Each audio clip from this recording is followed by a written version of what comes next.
এই বর্ষায় সবাই একটু সচেতন হবেন, কারণ চারিদিকে প্রচুর পরিমাণে পানি বেড়ে যাওয়ার কারণে সাপগুলো বের হয়ে গেছে তাদের ঘর থেকে। কারণ আপনি যখন আপনার বাসায় থাকতে পারবেন না, তখন অবশ্যই জীবন বাঁচানোর জন্য বাইরে বেরোবেন, এবং তখন যে কোনো সময় যে ধরনের বিপদ আমরা আশা করি না, সেই ধরনের বিপদগুলোই হচ্ছে।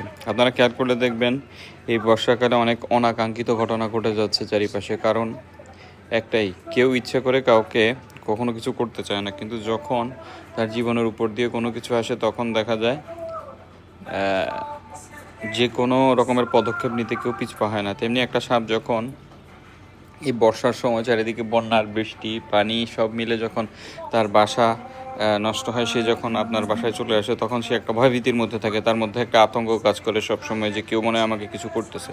সেই তখনই কিছু না কিছু একটা করে, দ্যাট মিন্স কামড়ায় দেয়, তখনই প্রবলেমটা হয়। সো আপনাদেরকে সকলকে বলবো সবাই একটু সচেতন হবেন, বিশেষ করে এই বর্ষাকালটা একটু সচেতন থাকার চেষ্টা করবেন। চারিদিকে যেহেতু পানি, সবাই একটু চেষ্টা করবেন এবং নিজের ঘর বাড়িগুলোতে একটু খেয়াল টেয়াল রাখবেন। এরা কিন্তু একটু উপরের দিকে ওঠার চেষ্টা করতেছে, দ্যাট মিন শুকনার দিকে আসার চেষ্টা করতেছে। একটা জিনিস খেয়াল রাখবেন, কোনো বিষধর সাপ কখনো পানিতে থাকে না। আবার বলছি, কোনো বিষধর সাপ কখনো পানিতে থাকে না। তাই এরা চেষ্টা করছে একটু শুকনার দিকে আসতে। এখন শুকনা কোথায়? শুকনা মানুষের ঘরেও তো শুকনা নেই ঠিক মতো। যেসব বাসাগুলো পানির একটু উপরে আছে, সেই সব বাসাগুলোতে আমি কিছুদিন আগেও দেখছি এমন এমন জায়গাতে সাপ চলে আসে, যে জায়গায় মানে কল্পনারও করার মতো না। তার একটাই মাত্র কারণ, চারিদিকে পানি থাকার কারণে এরা কোনো দিকে যাওয়ার জায়গা পাচ্ছে না এবং সেফ জায়গা খুঁজতেছে একটু শুকনায়। কেননা সব কিছুই বাঁচতে চায়, তেমন এই সাপও বাঁচতে চায়। সে তার জীবন বাঁচানোর তাগিদেই শুকনা জায়গায় চলে আসতেছে। তো আরেকটা কথা হচ্ছে, এদেরকে অযথা মানে বিরক্ত করবেন না।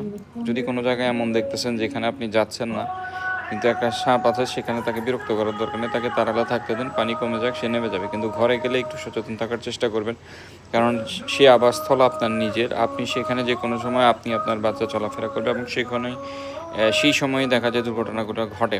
তো আগ থেকেই প্রিপারেশন নেন। আপনারা চেষ্টা করবেন নিজের ঘরের জানালার পাশে কার্বলিক অ্যাসিড রাখার জন্য, যাতে সাপ এইসব জায়গা দিয়ে না আসে। সো একটু খেয়াল রাখবেন, সচেতন হবেন, ভালো থাকবেন, আপনার নিজের পরিবারকে ভালো রাখার চেষ্টা করবেন, আর চেষ্টা করবেন যতটুকু সম্ভব প্রয়োজন ছাড়া ঘর থেকে যাতে না বের হওয়া যায়। ভালো থাকবেন। আজকের মতো বিদায় নিচ্ছি। আমি সৌরভ।